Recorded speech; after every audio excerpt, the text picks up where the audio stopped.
નમસ્કાર દોસ્તો, સ્વાગત છે આપ સર્વનું તમારી પોતાની YouTube channel ocean coaching classes પર. મિત્રો, ધોરણ 8ની તારીખ 6/9/2024ના રોજની વિજ્ઞાન વિષયની જે એકમ કસોટીની ઓરિજિનલ પ્રશ્ન બેંક છે તેનું સંપૂર્ણ સોલ્યુશન આપણે આ વિડીયોની અંદર જોવાના છે. મિત્રો, આપણી આ ચેનલ ઉપર ધોરણ 8ની અત્યાર સુધીની જેટલી પણ એકમ કસોટીઓ લેવાય છે તે બધી જ એકમ કસોટીઓના ઓરિજિનલ પ્રશ્ન બેંકના સંપૂર્ણ સોલ્યુશનના વિડીયો અને પીડીએફ મુકાઈ ચૂક્યા છે. આ વિડીયો અને પીડીએફનો અભ્યાસ કરવા માટેની લિંક તમને નીચે ડિસ્ક્રિપ્શન બોક્સની અંદર મળી જશે. જરૂરથી તેનો અભ્યાસ કરી લેજો. સાથે સાથે આપણા વોટ્સઅપ ગ્રુપમાં પણ જોડાઈ જજો, જેથી કરીને આવનારી જે એકમ કસોટીઓ છે તેના સંપૂર્ણ સોલ્યુશનના વિડીયો અને પીડીએફની લિંક તમને વોટ્સઅપ પર પ્રાપ્ત થતી રહે. મિત્રો, ચાલો તો શરૂ કરીએ. ધોરણ 8 વિષય વિજ્ઞાન તારીખ 6/9/2024ની જે પ્રશ્ન બેંક છે તેનું સોલ્યુશન પ્રકરણ નંબર 1 થી 3 ને કુલ 25 ગુણનું પ્રશ્નપત્ર આમાંથી પૂછાશે. પ્રશ્ન નંબર 1, નીચે આપેલા પાકને તેમની લાક્ષણિકતાના આધારે ખરીફ પાક અને રવિ પાકમાં વર્ગીકરણ કરો. એમાં પહેલો સવાલ, આ પાકનો સમયગાળો વર્ષા ઋતુ છે તો જવાબ આવશે ખરીફ પાક. બીજું, આ પાકનો સમયગાળો ઓક્ટોબરથી માર્ચ છે તો રવિ પાક.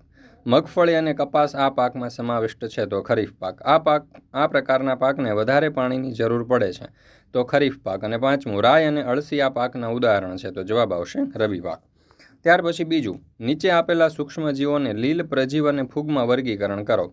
એમાં તમે જોશો તો spirogyra, paramecium, Penicillium, amoeba, bread અને બ્રેડ મોલ્ડ. તો એમાં લીલમાં આવશે સ્પાયરોગાયરા, પ્રજીવમાં આવશે પેરામિશિયમ અને અમીબા, ફૂગમાં આવશે પેનિસિલિયમ અને બ્રેડ મોલ્ડ. મિત્રો, ધોરણ 8ની વિજ્ઞાન વિષયની જે નવનીત છે તેની અંદરથી તમને એકમ કસોટીઓ હોય કે તમારી સ્વાધ્યાયન પોથી હોય કે દરેક પ્રકારના પ્રશ્નોના તમને સમજૂતી સાથેના ઉત્તર અહીંયાથી સરળ ભાષાની અંદર મળી રહેશે. એટલા માટે જે નવનીત છે દરેક વાલીઓ, વિદ્યાર્થીઓ અને શિક્ષકોની પહેલી પસંદ છે. જો તમે પણ ધોરણ 3થી 12ની કોઈ પણ વિષયની નવનીત અથવા કોઈ પણ પ્રકારનું સાહિત્ય કે મટીરિયલ મેળવવા માંગતા હોય તો આ વિડીયોના ડિસ્ક્રિપ્શન બોક્સની અંદર તમને લિંક આપેલી છે નવનીતની. આ લિંક ઉપર ક્લિક કરી અને તમે મેળવી શકો છો. તો દરેક વિદ્યાર્થીઓએ અવશ્ય મેળવી લેવું. અહીંયા તમે જોઈ શકો છો, તમને નંબર પણ આપેલો છે. આ ફોન નંબર ઉપર કોન્ટેક્ટ કરી સંપર્ક કરીને પણ તમે આ પીડીએફ મેળવી શકો છો, એટલે કે આ જે નવનીત છે તે મેળવી શકો છો. ચાલો, ત્યાર પછી જોઈએ ત્રીજો સવાલ. નીચે આપેલા સંસાધનોને તેમના ગુણધર્મોને આધારે કોક, કોલગેસ અને કોલટારમાં વર્ગીકરણ કરો. તો પહેલું, તે કાર્બનનું લગભગ સંપૂર્ણ શુદ્ધ સ્વરૂપ છે તો જવાબ આવશે કોક. બીજું, તે 200 જેટલા પદાર્થોનું મિશ્રણ છે તો જવાબ આવશે કોલટાર. ત્યાર પછી ત્રીજું, કોલગેસમાંથી કોક બનાવવાની પ્રક્રિયા દરમિયાન મેળવવામાં આવે છે તો કોલગેસ. ચોથું, તે સખત છિદ્રાળુ અને કાળા રંગનો પદાર્થ છે તો કોક. પાંચમું, તે કાળું ઘટ્ટ તથા અણગમતી વાંસવાળું પ્રવાહી છે તો જવાબ આવશે કોલટાર. ત્યાર પછી પ્રશ્ન નંબર 2, નીચેના કારણોના જવાબ લખો જેના કુલ 4 માર્ક છે. એમાં પહેલો સવાલ, અળસિયાને ખેડૂતના મિત્ર કહેવાય. તો અળસિયા જમીનમાં રહી જમીનને ઉપર નીચે કરે છે અને પોચી બનાવે છે. અળસિયા જમીનમાં રહી સેન્દ્રિય પદાર્થોનો ઉમેરો કરતા રહે છે. તેઓ કેટલાક નકામા પદાર્થોમાંથી વર્મી કમ્પોસ્ટ ખાતર બનાવે છે. આમ અળસિયા જમીન ઉપર નીચે અને પોચી કરવાનું તથા જમીનમાં સેન્દ્રિય પદાર્થો ઉમેરવાનું કાર્ય કરી ખેડૂતોને મદદરૂપ બને છે. તેથી અળસિયા ખેડૂતના મિત્ર કહેવાય. બીજો સવાલ, અંજનાબેન અનાજનો સંગ્રહ કરતા પહેલા તેને તાપમાં સૂકવે છે. તો અંજનાબેન અનાજનો સંગ્રહ કરતા પહેલા તેના તાપમાં સૂકવે છે જેથી અનાજમાંથી આર્દ્રતા એટલે કે નમી દૂર થાય, ફૂગ અને સૂક્ષ્મ જીવો અને જીવાતો ન પેદા થાય અને અનાજ લાંબા સમય સુધી સુરક્ષિત રહે. ત્રીજો સવાલ, ખોરાક હંમેશા ઢાંકેલો રાખવો જોઈએ. તો માખી એ રોગકારક સૂક્ષ્મજીવોના વાહકનું કાર્ય કરે છે. તે એંઠવાડ પ્રાણીઓના મળ, રોગીના ઝાડા ઉલટી વગેરે ઉપર બેસે છે. તેના શરીર અને પગ રોગકારક સૂક્ષ્મજીવો ચોંટી જાય છે. તે ઢાંક્યા વગરના ખોરાક ઉપર બેસે છે ત્યારે રોગકારકોનું સ્થળાંતર થાય છે. આવો દૂષિત ખોરાક સ્વાસ્થ્ય વ્યક્તિ ખાય ત્યારે તે બીમાર પડવાની શક્યતા વધી જાય છે. તેથી ખોરાક હંમેશા આપણે ઢાંકેલો રાખવો જોઈએ. ચેપી રોગ ધરાવતી વ્યક્તિને અલગ રૂમમાં રાખવી જોઈએ. તો ચેપી રોગ ધરાવતી વ્યક્તિને અલગ રૂમમાં રાખવી જોઈએ જેથી બીમારી અન્ય લોકોને ન ફેલાય અને સ્વચ્છતા જાળવવામાં સહાય થાય. આ રીતે અન્ય લોકોની સુરક્ષા વધે છે અને સ્વચ્છતા જાળવી શકાય છે. ચેપીજનક બેક્ટેરિયા અને વાયરસને નિયંત્રિત કરવા માટે એકમાત્ર રસ્તો એ છે કે ચેપી વ્યક્તિને અલગ રાખવી, જેથી વાયરસ અને બેક્ટેરિયા માત્ર એક જ જગ્યાએ રોકાય. અલગ રૂમમાં રાખવાથી ચેપી પદ્ધતિઓ અને વ્યવસ્થાઓ યોગ્ય રીતે અપનાવવામાં આવે છે જે બીમારીના વ્યાપને મર્યાદિત કરે છે.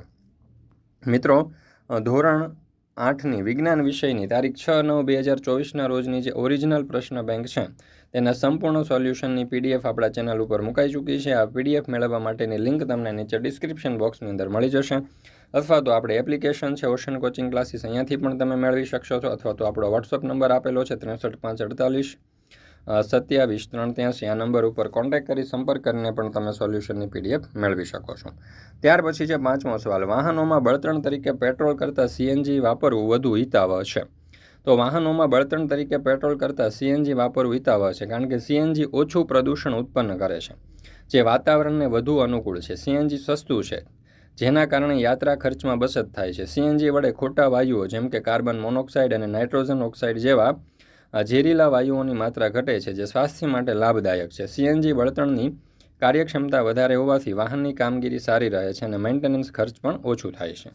ત્યાર પછી 6થો સવાલ, અશ્મિ બળતણનો વિવેકપૂર્ણ ઉપયોગ કરવો જોઈએ. તો અશ્મિ બળતણનો વિવેકપૂર્ણ ઉપયોગ કરવો જોઈએ, કારણ કે તે બળતણ કરતી વખતે વધુ પ્રદૂષણ ઉત્પન્ન થાય છે, જે હવા અને પાણીની ગુણવત્તા માટે હાનિકારક છે.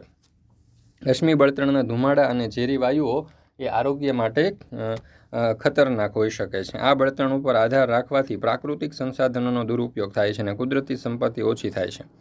વિવેકપૂર્વક ઉપયોગ કરીને આપણે પ્રદૂષણને ઘટાડી આરોગ્યને સુરક્ષિત કરી અને સંસાધનોની બચત કરી શકીએ છીએ. ત્યાર પછી છે પ્રશ્ન નંબર 3, નીચેના પ્રશ્નોના જવાબ આપો. એમાં પહેલું, વિરાટભાઈ તેમના ઘરે 50 કિલોગ્રામ ઘઉંનો સંગ્રહ કરવા માંગે છે.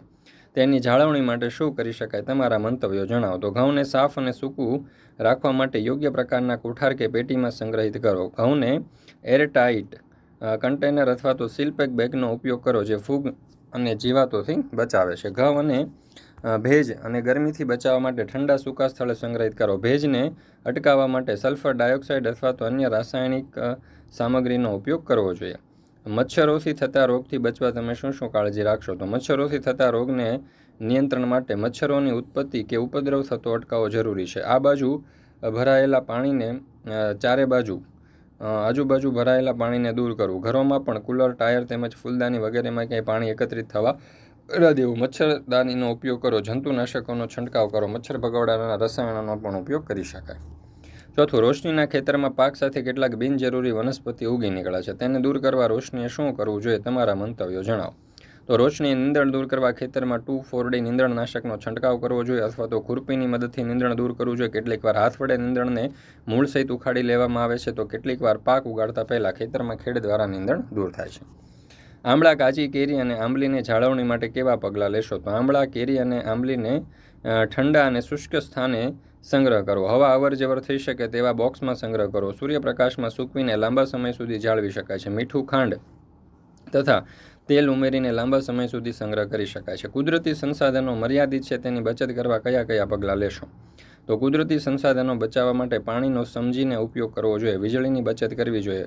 બને ત્યાં સુધી સૂર્ય અને પવન જેવી પુનઃપ્રાપ્ય ઉર્જાનો ઉપયોગ વધારવો જોઈએ. પ્લાસ્ટિક અને કાગળ રિસાયકલ કરવું જોઈએ. મુસાફરી કરતા સમયે જાહેર પરિવહનોનો ઉપયોગ કરવો જોઈએ. લાંબા સમય સુધી એક વ્યક્તિએ જવા માટે પોતાના વાહનને બદલે સાર્વજનિક વાહન કે બસનો ઉપયોગ કરવો અને પ્રદૂષણ ઘટાડવા વધુ વૃક્ષો વાવવા જોઈએ. ત્યાર પછી 6થો સવાલ, કોલટારના વ્યવહારમાં ઉપયોગો ક્યાં થાય છે? તો જીવન જરૂરિયાતની ચીજ વસ્તુઓના ઉત્પાદનમાં પ્રાથમિક ઘટક તરીકે રંગો, દવાઓ, વિસ્ફોટકો બનાવવા માટે, સુગંધિત દ્રવ્યો બનાવવા, પ્લાસ્ટિક, પેઇન્ટ્સ, ફોટોગ્રાફિક પદાર્થો તથા છત બનાવવા અને ડામરની ગોળી બનાવવા માટે. ત્યાર પછી છે પ્રશ્ન નંબર 4, નીચેના પ્રશ્નોના જવાબ આપો, જેના કુલ 6 ગુણ છે. એમાં પહેલો સવાલ, કુદરતી ખાતરના ફાયદા જણાવો. તો કુદરતી ખાતરથી જમીનનું બંધારણ સુધરે છે. જમીનની જળધારણ ક્ષમતામાં વધારો થાય છે. પાકને બધા પોષક તત્વો મળે છે. જમીન છિદ્રાળુ બને છે, જેનાથી વાયુ વિનિમયમાં સરળતા પ્રાપ્ત થાય છે. તે ફાયદાકારક સૂક્ષ્મજીવોમાં વધારો કરે છે. કુદરતી ખાતરની અસર લાંબા સમય સુધી રહે છે, તેથી તેને વારંવાર નાખવું પડતું નથી. આ ખાતર પાણીમાં અદ્રાવ્ય હોવાથી વરસાદના પાણી સાથે સહેલાઈથી ધોવાઈ જતું નથી. તે પ્રમાણમાં સસ્તું પડે છે. ત્યાર પછી છે ફુવારા પદ્ધતિ સમજાવો. પાણીનો કરકસરપૂર્વક ઉપયોગ કરવા આ પદ્ધતિ વપરાય છે, જેનો ઉપયોગ અસમતલ ભૂમિમાં સિંચાઈ કરવા થાય છે. ફુવારા પદ્ધતિમાં ખેતરમાં મુખ્ય પાઇપ સાથે બીજી નાની પાઇપો જોડી થોડા અંતરે ફુવારા જોડવામાં આવે છે. ઊંચી ટાંકી અથવા તો પંપ દ્વારા મુખ્ય પાઇપમાં દબાણપૂર્વક પાણી પસાર કરવામાં આવે છે, જેથી ફુવારા મારફતે વરસાદની જેમ પાણી પાકને મળી રહે છે. પાણી દ્વારા પોષક તત્વો તેમજ જંતુનાશકોનો છંટકાવ પણ આ પદ્ધતિથી કરી શકાય છે. આ પદ્ધતિ માનવ શ્રમની તેમજ પાણીની બચત થઈ શકે છે. તે ઘાસવાળી જમીન માટે ખૂબ જ ઉપયોગી છે. ત્યાર પછી સૂક્ષ્મજીવોનો ઔષધીય ઉપયોગ સમજાવો. નાના બાળકોને રોગ સામે રક્ષણ આપવા રસી બનાવવાના ઉપયોગમાં લેવાય છે. કોલેરા, ક્ષય, શીતળા, કમળો, પોલિયો, ડિથેરિયા જેવા રોગો રસી દ્વારા અટકાવી શકાય છે. BCG રસી ક્ષય રોગ સામે રક્ષણ આપે છે. શીતળા જેવા ભયાનક રોગોને રસી દ્વારા લગભગ નાબૂદ કરી શકાયો છે. હાલમાં પોલિયો અભિયાન દ્વારા પોલિયો ઉપર કાબૂ મેળવવાના પ્રયત્ન થઈ રહ્યા છે. બધી રસીનું ઉત્પાદન સૂક્ષ્મજીવોમાંથી કરવામાં આવે છે. ત્યાર પછી છે નાઇટ્રોજન ચક્ર સમજાવો. તો વાતાવરણમાં 78% નાઇટ્રોજન વાયુ છે. પ્રાણીઓ વાતાવરણીય નાઇટ્રોજનનો સીધો ઉપયોગ કરી શકતા નથી. આકૃતિ તમને અહીંયા દર્શાવવામાં આવેલી છે. આ પ્રમાણે આપણે અહીંયા આકૃતિ દોરી શકીએ તેની, અને ત્યાર પછી તમે જોઈ શકો છો કે નાઇટ્રોજન ચક્ર જે છે તે આખું નાઇટ્રોજન ચક્ર આપણે અહીંયા દર્શાવ્યું છે. ત્યાર પછી છે 5મો સવાલ, દૂધને સૂક્ષ્મ જીવો રહિત કરવાની પેસ્ચ્યુરાઇઝેશન પદ્ધતિ સમજાવો. તો પેસ્ચ્યુરાઇઝેશન એ સૂક્ષ્મ જીવો રહિત કરી ખોરાકની જાળવણી કરવાની એક પદ્ધતિ છે. પેસ્ચ્યુરાઇઝેશન દૂધને ઉકાળ્યા વગર જે તે સ્વરૂપમાં વાપરવામાં આવે છે, કારણ કે તે સૂક્ષ્મ જીવ રહિત હોય છે. તેના માટે દૂધને 70°C તાપમાને 15 થી 30 સેકન્ડ માટે ગરમ કરવામાં આવે છે અને પછી તરત જ ઠંડુ કરીને તેનો સંગ્રહ કરી દેવામાં આવે છે. આમ કરવાથી સૂક્ષ્મજીવોની વૃદ્ધિ અટકી જાય છે, જેથી દૂધ લાંબા સમય સુધી બગડતું નથી અને કોથળીઓમાં આવતું દૂધ પણ પેસ્ચ્યુરાઇઝ હોય છે. પુનઃપ્રાપ્ય અને પુનઃપ્રાપ્ય કુદરતી સંસાધનો સમજાવો. તો કુદરતમાંથી અમર્યાદિત જથ્થામાં મળતા અને માનવ પ્રવૃત્તિઓ દ્વારા ખલાસ ન થાય તેવા સંસાધનોને પુનઃપ્રાપ્ય કુદરતી સંસાધન કહે છે. ઉદાહરણ તરીકે હવા, ભૂમિ અને સૂર્યપ્રકાશ. કુદરતમાંથી મર્યાદિત પ્રમાણમાં મળતા સંસાધનોને પુનઃપ્રાપ્ય કુદરતી સંસાધન કહે છે. ઉદાહરણ તરીકે જંગલો, વન્યજીવો અને ખનિજો. ત્યાર પછી છે પ્રશ્ન નંબર 5. નીચેના પ્રશ્નોના જવાબ આપો. એમાં પહેલું, વાહન ચલાવતી વખતે પેટ્રોલ અને ડીઝલની બચત કરવા તમે શું કરશો? ચાલીને જઈ શકાય તેવા સ્થળે પેટ્રોલ કે ડીઝલથી ચાલતા વાહનોનો ઉપયોગ કરવો જોઈએ નહીં. બને ત્યાં સુધી એકધારી અને મધ્યમ ગતિથી વાહન ચલાવવું જોઈએ. ટ્રાફિક સિગ્નલ આગળ અથવા તમારે રાહ જોવાની હોય તે સ્થળે વાહનનું એન્જિન બંધ કરવું જોઈએ. લાંબા અંતર સુધી એક વ્યક્તિએ જવા માટે પોતાના વાહનને બદલે સાર્વજનિક વાહન બસનો ઉપયોગ કરવો જોઈએ. પોતાના વાહનના એન્જિનની સમયાંતરે ચકાસણી કરાવી તથા નિયમિત જાળવણી રાખવી. બીજો સવાલ, જમીનની ફળદ્રુપતા વધારવા તમે શું કરશો? જમીનની ફળદ્રુપતા વધારવા માટે જમીનમાં નિયમિત ખેડ કરવી જોઈએ. કુદરતી ખાતરનો ઉપયોગ વધારવો જોઈએ અને રાસાયણિક ખાતરનો ઉપયોગ ઘટાડવો. જંતુનાશક દવાઓનો છંટકાવ ઘટાડવો. પાકની ફેરબદલી કરવી તેમજ કરતા રહેવું તથા મિશ્ર પાકનું વાવેતર કરવું. અળસિયા જેવા જીવજંતુઓના વિકાસ થાય તેવા પ્રયત્ન કરવા જોઈએ. આધુનિક સિંચાઈ પદ્ધતિ પર્યાવરણને બચાવવા કેવી રીતે મદદરૂપ બને છે? તો આધુનિક સિંચાઈ પદ્ધતિઓ પર્યાવરણને બચાવવા માટે વિવિધ રૂપે મદદરૂપ થાય છે. ટપક સિંચાઈ પદ્ધતિમાં પાણી સીધું છોડના મૂળોમાં આપવામાં આવે છે, જેના કારણે પાણીનો બગાડ ઘટે છે. પાણીનું વિતરણ સુનિયોજિત રીતે થાય છે, જેથી બધા છોડને નિયમિત પ્રમાણમાં પાણી મળે છે. પાણીની તંગીવાળા વિસ્તારોમાં આધુનિક સિંચાઈ પદ્ધતિ ખૂબ જ ઉપયોગી છે. નીંદણને સરળતાથી અટકાવી શકાય છે. યોગ્ય માત્રામાં પાણી મળવાથી જમીનની પોષણ શક્તિ જળવાઈ રહે છે. છોડ અને જમીન ઉપર ઝેરી પદાર્થોની અસર ઘટે છે.